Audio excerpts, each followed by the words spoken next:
Okay. I'd like to thank you all very much for coming. And I'm going to talk today about Theodore W. Allen and Hubert Harrison, who I believe are two of the most important thinkers and writers on race and class in the 20th century. They are autodidacts, self-educated, working-class intellectuals, right?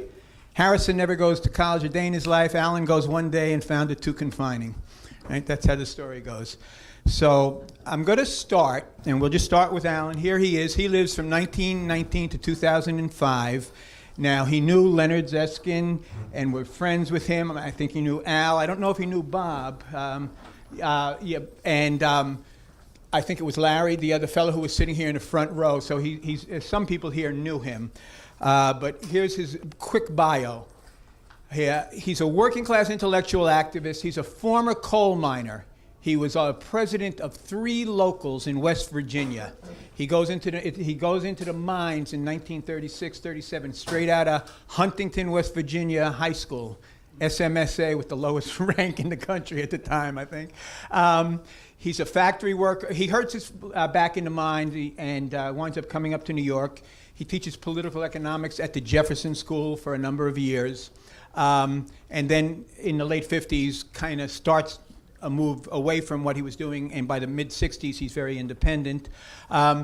Factory worker, teacher. He was a postal worker with me, as was Hubert Harrison was a century earlier, but he was also a postal worker, fired by Booker T. Washington. That's in the biography. And in his last years, Harrison did the homework hotline for the youth at the Brooklyn Public Library. Theodore W. Allen pioneered his white skin privilege analysis in 1965. Note the date. That's 21 years before Peggy McIntosh.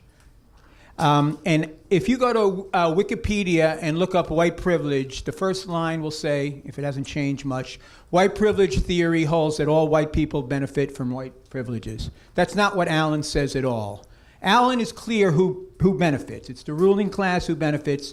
For European American workers, those privileges, he consistently argues, are not in their interest. They're like a poison bait, like a shot of heroin. What is in their interest is their solidarity with their fellow workers, African American, Latino, Asian. All right. He pioneers his invention of the white race analysis in 1974-75, and that analysis is in this little précis, this little short pamphlet, which is available free online, but we have some copies here at cost. Everything always at cost, right? He writes his major work, his 2-volume, The Invention of the White Race, in 1994, Volume 1, and 1997. He's almost 80 years old when he's doing this, right? So I take hope, right? In 2012, we came out with a new edition, which I edited. I wrote introductions for Verso books, and it has internal study guides, right, for everyone here. This is trying to pass it on, as people have been talking about. And his last unpublished work was Towards a Revolution in Labor History. Because those 2 volumes on the invention of the white race are 800 pages combined, 35% footnotes and appendices, this is what I call serious proletarian scholarship. This is serious working class scholarship. He's got great integrity. He knows the issues. He is not mean-spirited. He raises them in their best light and then addresses them. There's so much in it, but he was thoughtful enough to offer us a summary of the argument in 2 parts, which is available free online. All this you'll be able to get through my webpage, which is here. And my webpage, my name is, for the internet, my name is Jeffrey B. Perry. There's a Jeff Perry on Scandal. He was stealing a lot of my hits, so I make sure I use the Jeffrey B. Now, the summary of the argument, so his shortened summary of the argument in 2 parts is 50 pages each part. But again, and what's nice is you can search, as you know, right, online. And this pamphlet, which he did in 75 and 76 and was reprinted recently. But I want to show you a few other things that he's written and call these to your attention for the work you're doing now. He writes White Blind Spot in 1967, co-authored with Noel Ignatin at the time, Ignatiev today. This pamphlet had great impact on the student movement, particularly SDS, and then on the New Left in the early 70s. And for those, again, not familiar with the history of white privilege analysis, in 1969, the New York Times ran a front-page article on how SDS was calling for an all-out national campaign against white skin privilege, right? So it is rich history there. In that pamphlet, in the more complete 1969 edition, Allen has this article, Can white workers, crossed out, because that wasn't so much the problem as radicals, can white radicals be radicalized? You might find that of great interest. Again, free on my webpage. He writes a critical review. He writes a critical review of Edmund Morgan's American Slavery, American Freedom. Morgan's a very well-known historian, professor emeritus at Yale, does a book that's very important on colonial history. It is the one that Michelle Alexander uses in her book, but I don't think she was familiar with Allen. That's unfortunate, because I think she would really draw a lot from Allen. But Allen's, I'll get in, Allen had a two-pronged critique of Morgan's review. I'm going to talk about one of them today. We can get into the other one also. Very important article in defense of affirmative action in employment. I think people would want to read that today.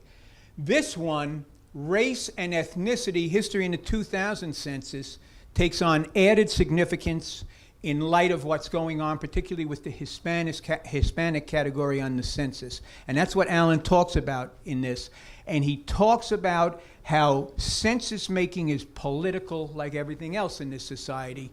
And one of the aspects of what's going on with allowing or encouraging even Hispanics to choose a race in this US-defined racial situation is that the tendency, the numbers are that many more are going to choose white than black for all the social pressures that are here in this society.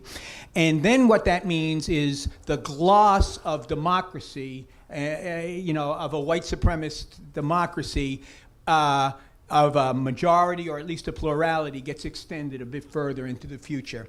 And his last one is a critical review of David Roediger's The Wages of Whiteness. Very important, and I think people might want to look at it. Could you tell me quickly what he said about Roediger? Yeah, he challenges a few things. He challenges Roediger's deferring to Winthrop Jordan in terms of an unthinking decision. He challenges Roediger on the working class was non-existent pre-1820, essentially, is what Roediger argues. And he challenges Roediger, but I'll do this at the end if you want. I got a lot of slides. And he challenges Roediger that there was competition which drove European white workers, as Roediger would call them, to the anti-white supremacist attacks. And Allen says, no, it's not competition. There's always competition in capitalism. It's all the white supremacist influences that are affecting and impacting people. Going on. I have this article, The Developing Conjuncture, and some insights from Harrison and Allen, free. When you go to my webpage, it's at the top left. It's got a number of pages on statistics. I just put out a quick summary, but what you'll find is it lays out how the gap between rich and poor is at record proportions and worsening. Poor and working people are suffering deeply. Very important, comparisons with other advanced capitalist countries show how poorly workers in this country. This is to counter the notion that people are benefiting from this system, right? And the last one, of course, the one which brings us all here, and we're all very clear on also, is that each and every issue we look at is shaped in a white supremacist fashion. So those statistics, there was one or two academics in the crowd. I don't think there are too many. But this article was originally written for a journal called Daedalus, the American Academy of the Arts and Science. They advertised it for 3 quarters, and then they pulled it because they didn't. So I expanded it. But you might find that story of interest. What's the name of that publication that's available? This one. It's right on the top left of my webpage. It's also in a journal called Cultural Logic. And what's important about this, again, I'm just trying to encourage people and point them where they can go. This article is the fullest treatment of the development of Allen's thought. particularly from the 1965 when he pioneers white skin privilege, for the next 40 years, analysis and work on white privilege. And he gets into he gets into a host of things. So you want to take a look at this article if you get a chance. All right, so here's the expanded edition, The Invention of the White Race. A few points in what I'm going to say today is going to take some of the discussion we've had to places people haven't quite gone yet, so bear with me. All right. Please pay attention. Allen's very precise with his words. Volume 1, Racial Oppression and Social Control. And I'll just say one thing before there was some passing reference to the theory and national oppression. But Allen comes out of that tradition, but by 1974, he's distinguishing between racial and national oppression. This is very important for people interested in that history. Social control, crucial to understanding what develops. And this last one, origin. He uses origin in the singular, the origin of racial oppression, and here's why. He says, in choosing the subtitle, I meant it to be consistent with the argument of the book. Class struggle was the origin of racial oppression. And he gets in and elaborates that. All right. This is a fellow, Carl Davidson. Some of the old timers might know, but he's been around, and he knew Allen way back. But what he says here, and if you go to my webpage, on Harrison and Allen, I have all kinds of comments from activists and scholars on the importance of their work. People you've read, you know. But Davidson, what he says here, I think is on point. You have to work to get through these 2 volumes, but once you do, it will change your life and outlook forever. You simply can't understand America and who we are without this book. So that's kind of high praise, I think. Davidson. Carl Davidson. A lot of people read Fourth Side, right? Right. It comes up on the thing. Yeah, and online. Davidson helps. Besides, what goes into Fourth Side. Right, and he does online University of the Left and a number of other things. He's very active still, but he was a big SDS activist and many other things over his life. Okay, here's what Allen writes on the back cover of Volume 1 of The Invention of the White Race. When the first Africans arrived in Virginia in 1619, there were no white people there, nor, according to the colonial records, would there be for another 60 years. The word white does not appear in a Virginia colonial record until 1691. But it's not simply that the word white doesn't appear. The white race, as we know it, was not functioning. And he bases this on going through 885 county years of Virginia colonial records. He was camped out in Richmond going through all these primary sources. And I now have his papers, which we're looking to place at a major repository, but he's got over 1,000 pages of transcribed notes from this early period. No one else has done this. And what he's always doing is he's looking at wherever in the records laboring people had a voice, the African-American woman, Dutch man, the English, Irish, whatever. So it's a major resource. Allen goes on to elaborate on that.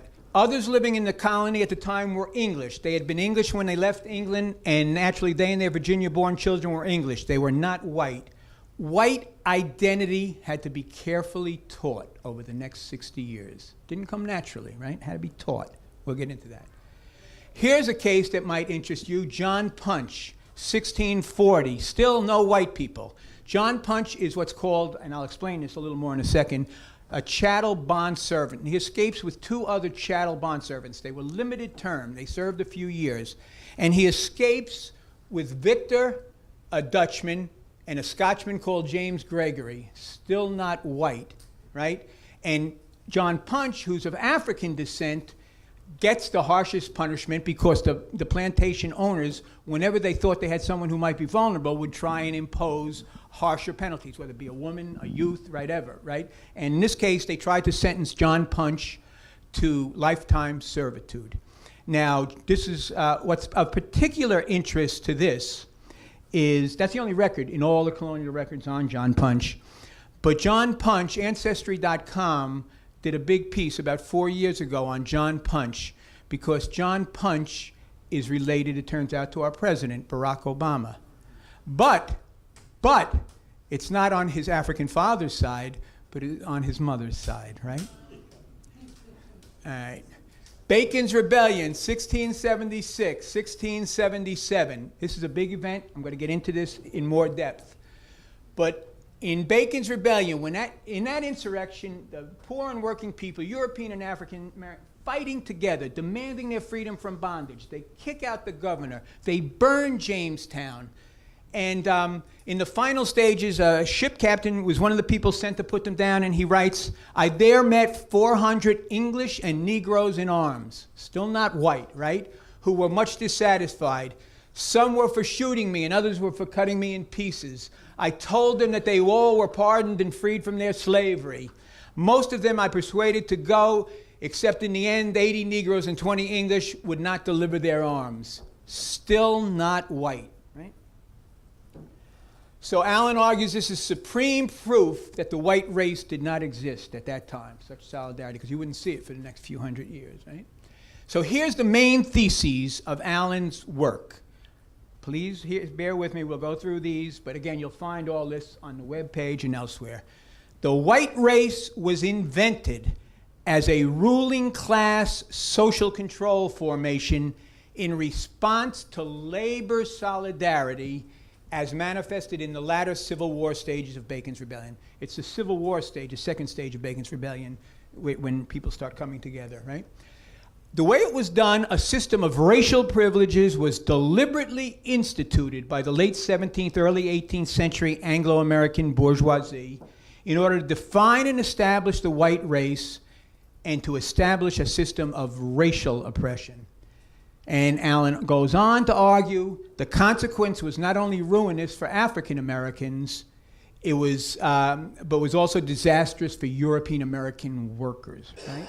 And their position, he elaborates, their position in relation to the rich and powerful was not improved, but it was weakened by the white skin privilege system. So Allen is arguing the invention of the white race was political. He's arguing the white race must be understood not simply as a social construct, but as a ruling class social control formation. I want to elaborate on that. In 1997, a professor, it might have been in Atlantic, I can't remember, it might have been in Atlantic, Fredrickson, who writes on South Africa and elsewhere, writes the idea that race is a social construct is now an academic cliche. Everyone knows race is a social construct. And what Allen says is no, that's not enough to say that. Because if you say race is a social construct and leave it there, you leave the back door open for the Dinesh D'Souza's and the Daniel Patrick Moynahans who will argue, well, yeah, but that explains blacks' inferior status because of family life or cultural background, right? Allen says, no, you don't want to leave that escape hatch for these people. You have to understand and put it right where it belongs. It serves ruling class interests. Now, I come out of the labor movement, 33 years in the labor movement, postal worker, lots of things. And we tried to wage struggle against the bosses, and putting the struggle against white supremacy is key, as central, and we have many rich experiences, but maybe some other time we can talk about that. But one of the worst things in the labor movement you can run into is a class collaborationist, a co-worker who sides with the bosses, right? There was some talk about how they get dealt with in different situations. But what Allen argues, yeah, the white race is an all-class association, multi-class, that's what the white race is, held together by racial privileges. The key privileges that hold it together are those conferred on laboring class European Americans. So he argues it's the most basic, prevalent, and historic form of class collaboration in this country, the white race, right? It has served as the principal historic guarantor of ruling class domination of national life. It's what they turn to. He says white supremacism is the Achilles heel of the labor, democratic, and socialist movements. White identity is the main barrier to class consciousness in the U.S., right? We're going to get into this more because this takes it a little deeper. Okay, now we're going to do a segue from Hubert Harrison, and then we're getting into Allen deep. But Harrison helps explain Allen. And yesterday, as I said, I was so stimulated by what I heard and some of the people I spoke with, but I realized many people here were not familiar with Hubert Harrison, and it's unfortunate because he is a giant of our history, right? So Hubert Harrison lives from 18, and I'm only doing a few slides, but on the webpage you can find hours worth, and videos. But he's a brilliant intellectual, a race and class conscious radical internationalist. He is known as the father of Harlem radicalism. That phrase was given to him, that term, that name, moniker, by A. Philip Randolph and others. And he's a key ideological link in the two wings of the civil rights black liberation struggle. Let me explain. And also on these, now I've got over there on the table, this is volume 1 of my 2-volume biography on Harrison. It's Columbia University Press. It's over 600 pages. If you get a chance to look at it, it's got wonderful reviews, again, by activists and scholars you'll be familiar with, I think. And it's over 600 pages. It's 116 pages of notes, 60 pages of photos with detailed captions, and it's volume 1. It is the first, I'm working on volume 2 now, trying to finish it. It'll be the first multi-volume biography of an Afro-Caribbean and only the 5th of an African-American after Booker T. Washington, W.E.B. Du Bois, Langston Hughes, and Martin Luther King Jr. He is a giant of black history. We have over there a reader which has 138. I plan to get out all 700 of his articles. He dies young at 44, right? So he's prolific. And this book just came out recently, within the last few months. It's a Harrison's book, When Africa Awakes. It's the inside story of the stirrings and strivings of the new Negro movement in the Western world. New Negro movement, if you read the standard text, they'll associate it with Alain Locke, 1925. This is 8 years earlier. It's rooted in social and political activism. I thought I had one more slide there. And what's important, this new Negro movement is not, when it's portrayed in the later stuff, it's treated mostly as a literary movement, but this was a militant social activist movement, much like the Black Power movement of the 60s. And when you read about it in the volumes, you'll see what I'm talking about. Oh, just as an anecdote, that's a tricolor flag of Harrison's organization, the Liberty League, black, brown, and yellow. He wrote because that's the colors we are domestically and internationally. From the black, brown, and yellow, Marcus Garvey, who followed Harrison, was a follower of Harrison, switched to the red, black, and green, which people are familiar with today. Going on. Here's J.A. Rogers, World's Great Men of Color. Book has gone through about 8, I think, reprint editions. And if you read theroot.com, people go online and read The Root, Henry Louis Gates has been doing a series based on J.A. Rogers for about the last year and a half. And it's 100 amazing facts about the Negro. But J.A. Rogers says that Hubert Harrison was perhaps the foremost Afro-American intellect of his era. That's extraordinary praise. And that's amidst chapters on Booker T, William Monroe Trotter, people like that. So he's an intellectual giant. A. Philip Randolph calls him the father of Harlem radicalism. Hubert Harrison is, I believe, the only person in United States history to play leading signal roles in the largest class radical and the largest race radical movement of his day. He's the foremost black organizer, agitator, and theoretician in the Socialist Party around its 1912 heyday. He's the founder of the first organization, the Liberty League, and the first newspaper, the voice of the new Negro movement, and later becomes principal editor of Marcus Garvey's Negro World when that paper sweeps the globe. And the Garvey movement, by its leading scholar, Robert A. Hill, says is very clearly a component part of the new Negro movement. So here's, again, Harrison. He edits the paper, 1917, 1919. He edits a publication called The New Negro, 1920, his book. Locke is later. Here's The New Negro, Harrison's publication, 1919, 6 years before Locke. Women of Our Race, Education in West Africa, White War and the Colored Workers, Two Negro Radicalisms, right? He is a radical internationalist. He's extremely knowledgeable on Africa, Asia, Mideast, America, and Europe. Winston James, an outstanding scholar today, points out that Hubert Harrison wrote and spoke more knowledgeably about Africa than any of his contemporaries, but he did so without the arrogance that so often comes from people in this country towards people from Africa. He writes on the Mideast and many developments there in terms of Islam. He spoke, although he's self-educated, he spoke or read to some degree 6 languages, including Arabic. In his last years, he was teaching himself Arabic and reading the Quran, not because he was religious, he was a free thinker, but because it was a religion of so many people of African descent. I have scholars from India writing me saying that what Harrison writes on India in the period around World War I is the best they see coming out of this country. 1926, when he's still alive, he never went to college a day in his life, but he delivers a series of lectures at NYU and at Columbia on the Canton Uprising, right? So he profoundly influenced a generation of new Negroes. In my books, I argue, and no one has seriously challenged, amongst his generation, he's the most class conscious of the race radicals and the most race conscious of the class radicals. And he emphasized, the common people, he lives, and someone spoke yesterday, and I really appreciated her point. Harrison lives at 231 West 134th Street. It's the most densely populated block in Harlem. He is of the people. He's not on high, right? A. Philip Randolph. Harrison was, by various accounts, including Randolph, the major radical influence on A. Philip Randolph. He was the major radical influence on Marcus Garvey. Marcus Garvey joins Harrison's organization. Anyone familiar with Marcus Garvey knows he doesn't join anyone else's organization, right? All right. And if we take those lines of descent down, it's Martin and Malcolm, because it's Martin who marches on Washington with Randolph at his side, and it's Malcolm whose father is a Garveyite preacher and whose mother is a reporter for the Negro World, the same paper that Harrison had been editor of, right? So I argue he's a key ideological link in these two wings, very important wings of the civil rights, black liberation struggle.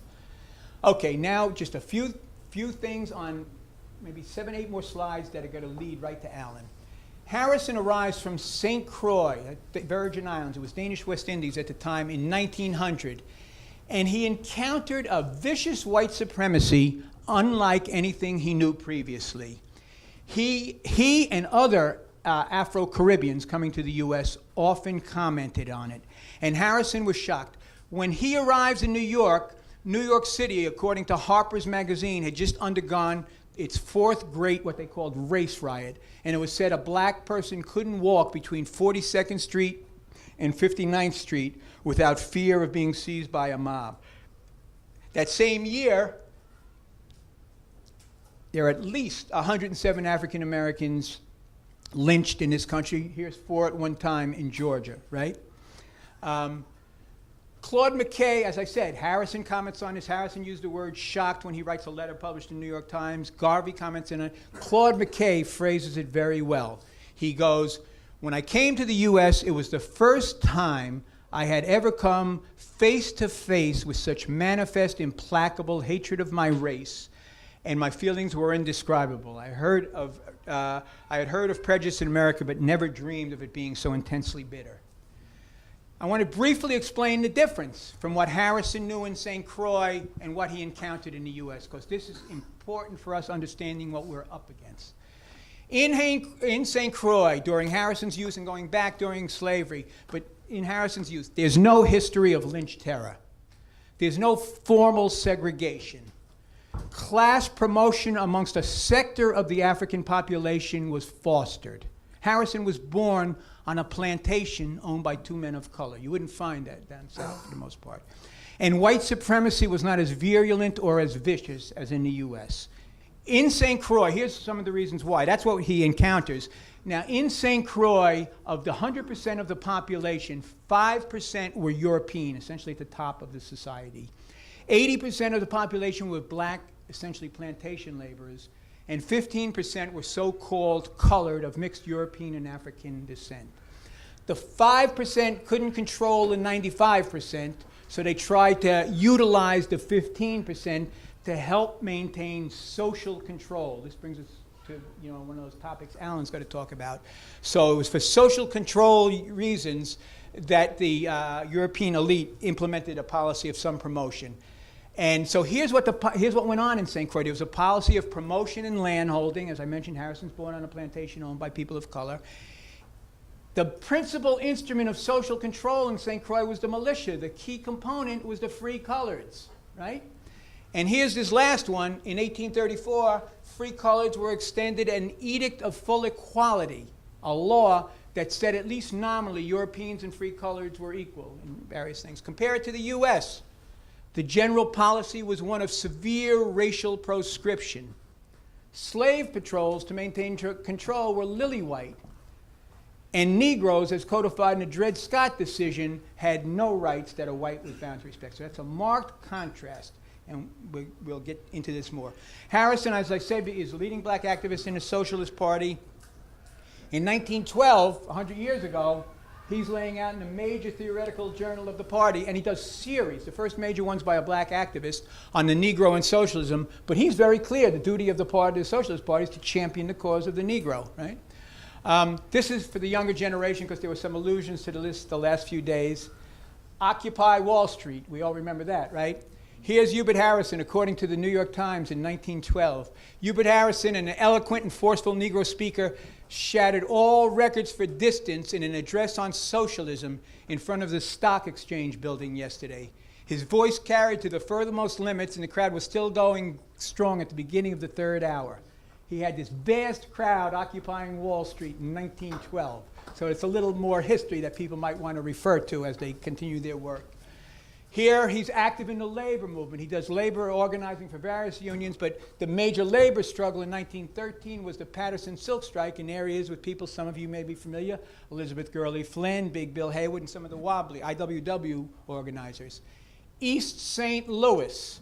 People are talking about, recent mass killings and stuff, but there was, in East St. Louis in July of 1917, a situation inflamed by the labor movement. Samuel Gompers and a fellow named Carter, who was president of one of the Railroad Brotherhoods, started inflaming the situation about black workers coming north to take white men's jobs, right? And Harrison goes, what are white men's jobs, right? And in this situation, in this picture, a black man's being attacked by a mob of angry whites while the National Guard stand by and do nothing. But here's what's interesting and relevant, again, for the younger generation regarding East St. Louis.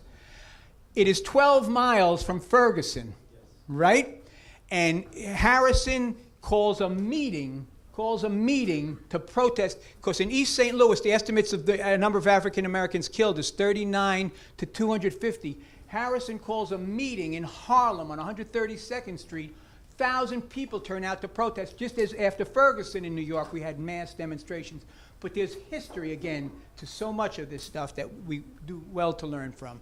And he gets pretty militant, because the Times is quoting him about we'll take an eye for an eye and a tooth for a tooth, and he's talking militant armed struggle. Now, ordinarily when I say the next thing, I pull out of my pocket a black stone I have. It's called a touchstone. But if you don't remember anything else from today's presentation, try to remember this one, the touchstone. A touchstone is a black stone. If you have a metal that you think is gold, you rub it against the touchstone to see if it's really the gold it's purported to be.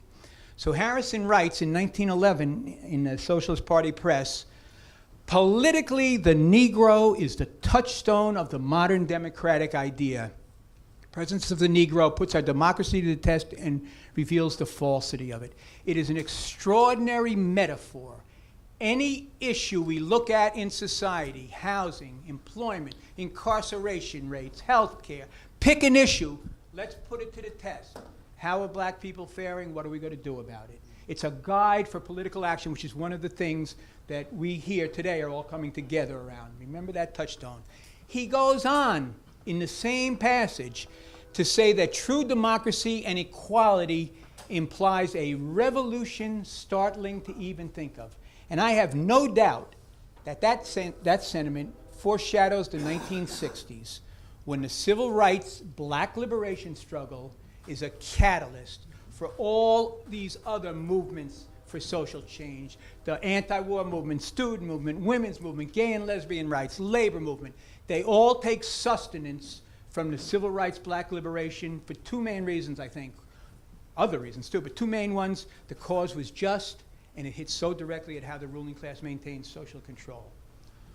Okay, here's where we take Harrison. Here's where we foreshadow Allen again, but we see this in Du Bois also.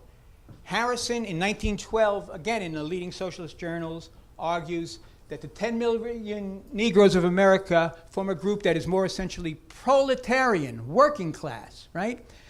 And under slavery, they were the most thoroughly exploited of the American proletariat. So he views enslaved black labor as proletarian. W.E. Du Bois, 1935, writes a book which reshapes a lot of people's interpretation of U.S. history. And he makes a similar point. He goes, yet the white labor movement, with few exceptions, never realized the situation. It never had the intelligence or knowledge to see in black slavery and Reconstruction the kernel and meaning of the labor movement. Allen argues, understanding enslaved black labor as proletarian does several things. It provides us some of the most heroic examples in labor history of struggles. It helps to tear the covers off white labor's betrayal of black labor. Well, yeah, they're somehow different, right? They're not workers like we are and all that. And very important, Allen argues, it helps to understand the invention of the white race as a ruling class social control formation. So Harrison winds up leaving the Socialist Party, and he's going to found the New Negro Movement. When he leaves the Socialist Party, he offers what I say is arguably the most profound but least heeded criticism in the history of the left in this country. He writes, the Socialist Party, like the labor movement, has insisted on the white race first and class after, that it put the white race first before class. That leads us directly to Theodore W. Allen and what is the white race. But all these slides that I'm throwing up, I assure you, in those texts there are lots of documents and footnotes which back up and point you to the original sources. So here we go to Allen now. Allen starts working on what becomes the invention of the white race. It's in the 1960s. He's got that rich history of left activism, and he's living in Brooklyn, and he's fascinated with history, relates to the common people. He knows racial discrimination is bad, but it's a changed atmosphere. Civil rights struggle, anti-imperialist struggles, and he starts really thinking more deeply, could it be possible that key defeats suffered by the democratic, progressive, and socialist movements could be found in white supremacism? So he wants to look at this more deeply. And he's influenced by Du Bois, right? And so in 1965, he set about to investigate three great social crises: Civil War and Reconstruction, the populist revolt of the 1890s, and the Great Depression of the 1930s. And he also, while he's doing that, is addressing deeper issues. Why the relatively low level of class consciousness in this country? Why no significant socialist party? Why no significant labor party? Anything like that. The questions we're all grappling with today. And he took on what he considered to be the old consensus of explanations from left and labor historians. I'm doing this very quickly, but again, if we have it videoed, you can take your time with it later. So he goes through architects of a consensus, a six-pronged rationale in there. Look at them. Engels, it's Foster, head of the Communist Party, it's labor historians, John Commons, it's general historians, Charles and Mary Baird. The six prongs that they try and articulate as the reason to explain all this: early right to vote, the heterogeneity of the working class, freelance safety. He goes through all six, and he argues basically that each one is more myth than reality. The free land wasn't going to laboring people, the railroads are getting it. Heterogeneity may have actually helped, the class consciousness. You had people coming, and he goes through all, and he goes, whatever their effects on European American workers, the same can't be said their effect on black workers. And he countered with his own theory that white supremacy was the main retardant of class consciousness. And he understood white privilege, that radical social change should challenge white supremacy and white skin privilege. He understood white privileges as a poison bait. And for someone today who asked the question, what about some slogans? He offers a few. They're the old tried and true from the labor movement. One of them, an injury to one is an injury to all, but this is a little addition he added on this one. Solidarity forever means privileges never. All right. Privileges are a poison bait, like a shot of heroin. All right. Two essential points he makes about race privilege policy. It is deliberate bourgeois policy. This doesn't spring up from below and just happen. It's coming. They're the driving force. And contrary to surface appearance, it's not in the interest short range or long term. And Allen, with his background, explains workers' interest in a phrase some of you might be familiar with, but the national struggles point out and bring to fore the common interest of the working classes of all nationalities, and in the various stages of development, always and everywhere represent the interest of the movement as a whole. Be class conscious, truly class conscious, the entire class. This is what he does. Another thing he writes in this period, and I'm just calling to your attention. We're not going to get into it deeply, but I hope you get a chance to go look it up online, because these are issues that you people here will be dealing with today. He writes on, and when Allen raises issues, he's got great intellectual integrity, so he raises issues and tries to address them fairly, not take cheap shots. And he's addressing the question, the 5 artful dodges of white radicals on the issue of the centrality of the fight against white supremacy, why it can't be primary. And here's what he characterizes those 5 arguments back then as, the five key articles. Level up, don't level down. Can't take anything away from the white workers, And of course, that's not going to, if you're not going to challenge the privileges aren't going to end, right? The new working class, those who have skills and stuff, aren't in direct competition with the regular workers, so it's going to be different.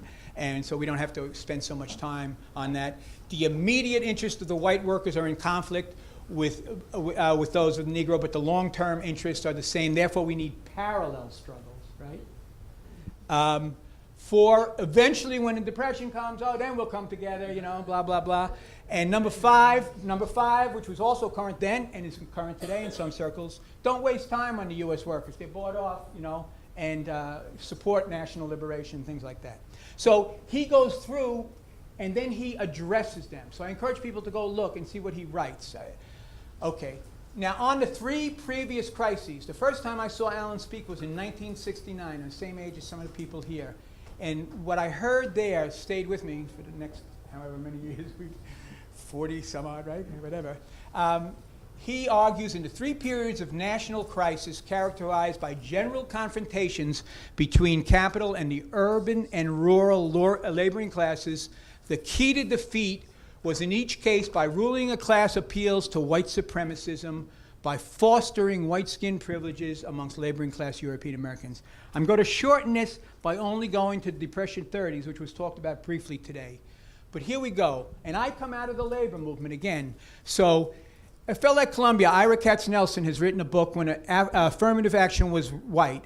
And he basically argues very effectively that each and every federal program from the 1930s into the 1960s was shaped in a white supremacist fashion. And why, as was alluded to today, FDR, Franklin Delano Roosevelt, the president, his base of support had 3 main prongs. It had the trade unions, it had the corrupt urban political machines, and it had those Dixiecrats down south, which people were talking about today, who shaped so much of the policy. So we take a look at labor legislation. And labor legislation, Social Security until 1951, the National Labor Relations Act, and the Fair Labor Standards Act, all excluded domestic and agricultural workers. That's 70% of your black and Latin workforce, right? By design, that's how they're set up. Emergency relief, it was federal money, but it was controlled locally. Extraordinary disparities, particularly down south. Last 2 are very important, I think.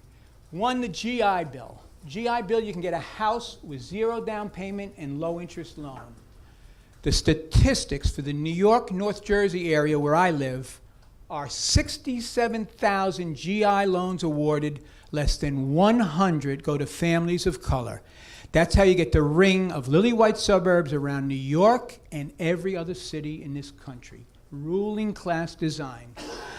Another one of major importance, and we in the labor movement, I think, should be paying far more attention to, and maybe as things develop, that'll happen, right, is the black to white unemployment ratio. Everybody's familiar with the black to white unemployment ratio, 2 to 1, some close variant of it.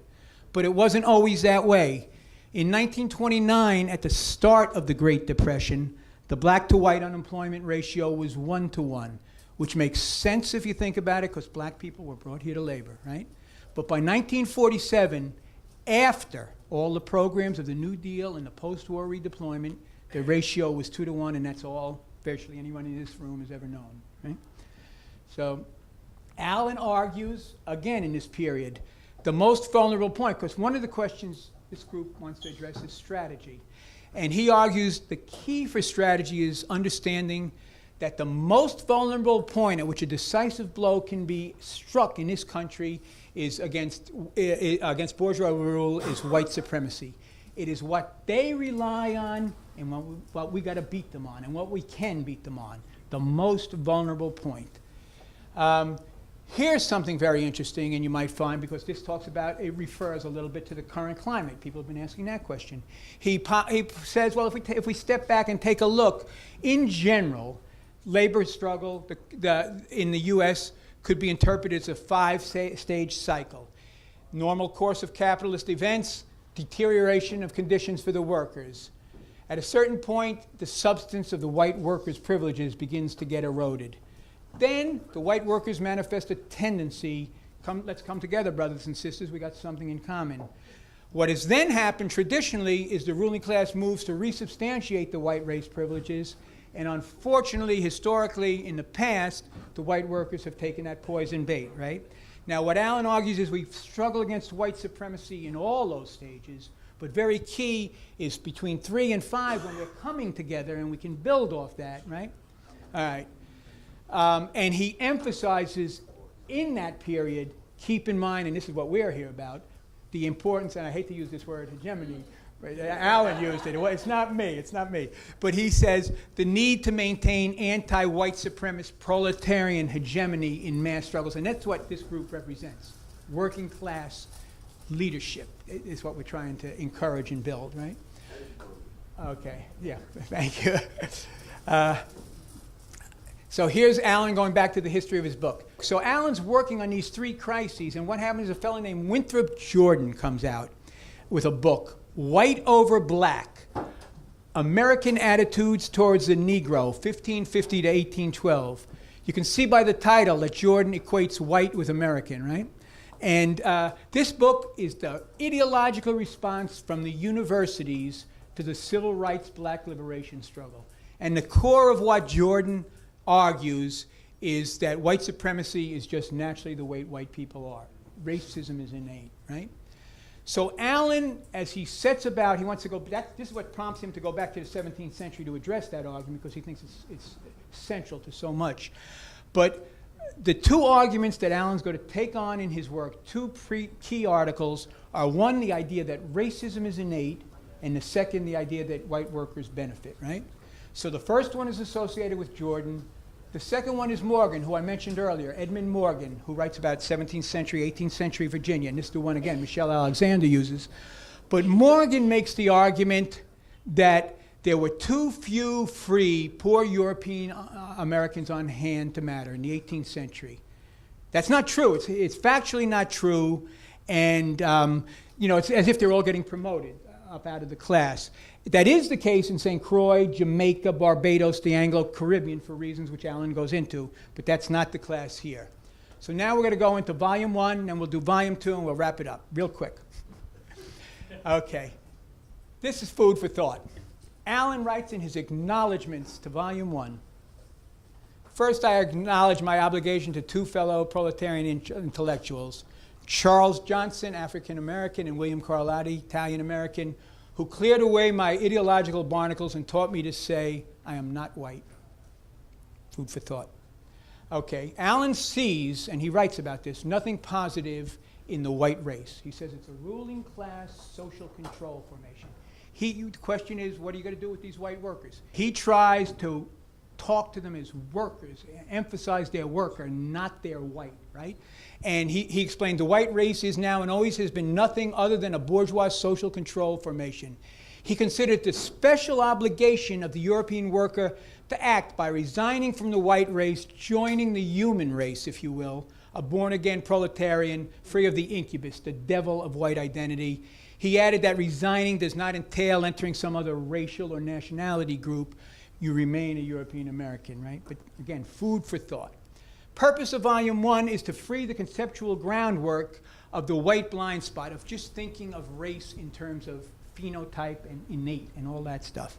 So what he does, he opens up by reviewing a lot of the history on the relationship of slavery and racism. Of all the historians, he breaks them into 2 groups, psychocultural, Winthrop Jordan, etc., Socioeconomic, Oscar and Mary Hanlon, Edmund Morgan, Eric Williams, Timothy Breen. He clearly sides with those on socioeconomic, but he has some differences with them on various points, which are well worth reading for those interested in this. Of all the historians writing on this period, the one he likes most and is very similar to in all the analysis is Lerone Bennett Jr. People not familiar with Bennett, he's senior editor of Ebony magazine for many years. Before the Mayflower is a book people may have read. His book, Shaping of Black America, really deals with this, and he makes the same three arguments, essentially, that Allen does. Then Allen looks at some of the howling absurdities of race. He talks about how in colonial Latin America there was a tradition in some places for purchasing a royal certificate of whiteness. In Brazil it says money whitens, no such whitening in the US. Here's another example, 1890, Portuguese siblings, they come. One comes to British Guiana, right, current Guyana, and another comes to the US. And the one going to British Guiana would learn that he or she was not white, whereas the one coming to the US would learn that they are white. Cuba, this is a nice one, 1907, same year. Spanish are out, they still got their last census that they're completing, the US has moved in. In Cuba, Mexican Indians and Chinese were classified as white by the Spanish. US comes and says, that's not the way we do things, right? And they're classified as colored, that's back then, right? Virginia laws, and people may be familiar with this, all the torturous definitions of what constitute a Negro, 1/4, 1/16, 1 drop, and so on. In the face of such absurdities, Allen says, let's take a closer look at the nature of the oppression. Let's analyze racial oppression as we would analyze gender oppression, class oppression, national oppression. Let's look at the characteristics of it. So he does that, and he thinks it provides firmer footing, and he wants to get away from the phenotype, the skin color-based understanding of racial oppression. So he describes some characteristics of racial oppression, reduction of all members to an undifferentiated social status, some other defining characteristics, declassing legislation. All this is, again, online, deprivation of civil rights, legalization of literacy, and displacement of family rights. Current day, we still have many aspects of this today, just updated. Right. And the first of subject, but he's also not only going to look at the nature of the oppression, but how they're able to maintain it, how they're able to set it up. And that's the social control aspect, racial oppression and social control. So what he does is very interesting. He looks in the Irish mirror, and he looks at the history of Ireland. And many people here might not be familiar with it. I was not so familiar with the history of Ireland, but it's fascinating in the way the British treated the Irish, right? And he argues, and I think it's rather convincing, so I encourage you to look at it, that Irish history presents a case of racial oppression without reference to skin color, or as the jargon goes, phenotype, because the English and the Irish, same skin color, if you will, right?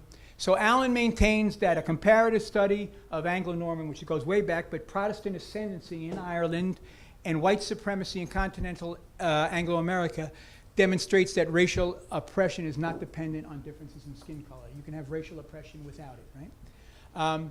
He says the essential elements existed in both places. He goes through that. He also distinguishes between racial oppression and national oppression. Now, in the left, there was this history, as was alluded to earlier today, of national oppression derived from Soviet nationality theory. But Allen's going to distinguish between racial oppression and national oppression. And one of the key differences is, where does the group that helps maintain social control come from? And in racial oppression, it's from the oppressor group, but in national oppression, sector of the oppressed group that is promoted, and that's how one of the things. So he argues in Virginia, persons of discernible non-European ancestry were denied a role in the social control buffer, whereas in the Caribbean, mulattoes were included in the social control group. One of the key reasons has to do with demographics and class struggle, and also down in the Caribbean, I mean, it's capital production, it's sugar production, more capital intensive. There's a host of reasons which Allen goes into. He also talks about how racial oppression can change to national oppression, as we see in Ireland around 1800, and as we see in the Anglo-Caribbean. So this is really looking, a socioeconomic approach to these issues. He talks about the Irish sea change. This is very fascinating. He talks about how the Irish, who hate the British with a passion because of the oppression they faced, come to the U.S., and in a matter of generations, in Ireland, they're opponents of slavery and supporters of abolition. Within a couple generations here in the U.S., they become opponents of abolition and supporters of slavery. But he's not blaming it at the bottom because he identifies the forces which are really pushing that. And they include the plantation elite and related financial interests. The mayor of New York, a fellow named Fernando Wood, was tied in very much with the slaveocracy. He talks about the Catholic Church hierarchy and its role, and Tammany Hall. We're ending volume 1, and we're getting to the meat of this, volume 2, in 1 second. So he talks about how after emancipation, the ruling elite opts for white reconstruction. Again, they decided to maintain social control. They're going to use the same system that had been used in the South. And key ingredients are free land, immigration, and industrial employment. And by industrial employment, this brings it back to North Carolina a little, talking about the lily white textile industry, the cotton textile industry, and things like this, right? Cotton mill campaign. So he ends volume 1, and what he's done is a host of very interesting things. He's shown religio-racial oppression against the Irish, national oppression in the Anglo-Caribbean, racial oppression in continental Anglo-America, that's the South, and how racial oppression can be transformed. So it's a deep understanding of social forces. Here's volume 2. This he considered his life's work, this volume right here. Most of his 30 years was spent on this. He focuses on certain key dates. It covers the period 1607 to 1750. 1622, crucial, and most people not familiar with, reduction of labor to chattel labor status, Bacon's Rebellion, and then when they start codifying the laws in 1705. So he reviews the background, England's background, and points out that England was in the lead in developing agricultural capitalism way back in 1500s and 1600s. And this is crucial for understanding what develops here. But he also points out, and people may not be familiar with this, the English attempted to impose slavery on their own English vagabonds in the period 1547 to 1550. That was beat back. And they also imposed slavery on Scottish salt pan workers and coal miners for almost 2 centuries, right? So they're not, as Allen knew, he's a coal miner. He knew they care less who they want to get their money and they'll do it, right? So the struggle in England the class struggle in England results in the Statute of Artificers in 1563, which is a basic labor law in England, which exists for 250 years, and is what the colonists bring to Virginia. That's why this is important. And it holds that there would be no slavery and laborers would be paid wages, right? Virginia was supposed to be set up, no slavery. He goes into the common problems of European colonizing interest. They wanted to look for how they would secure a supply of labor and how they would establish social control. And in both cases, what develops in Virginia, and he's using Virginia because it's the pattern-setting colony. 7 of our first 12 presidents come from Virginia, right? Founding fathers.